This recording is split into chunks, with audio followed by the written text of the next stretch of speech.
ក្តីស្នេហាខ្ញុំមកស៊ូបដោជីវិតតែកម្មអតីតមកពងរត់ឲ្យព្រាត់គ្នាពេលនេះស្នេហ៍ភក្តីស្រីមកសូមលាតាមអំណាចមេបារៀបការកូនថ្មី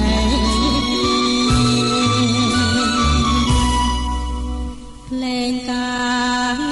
ររងំមេបាចាស់ទុំឲ្យបងសំលេងកូនខ្មុំបន្ត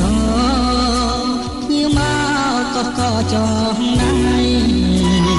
ហើយខ្ញុំក្លប់រន្ធត់ក្នុងដួងហារតីជាចំណងនិស័យអើហើយដាច់អាឡ័យទីបង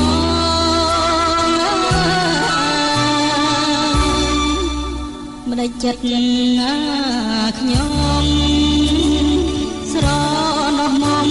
ធ្វើអ្វីតាំងចិន្តាជាថ្មីបំភ្លេចស្រីកំសា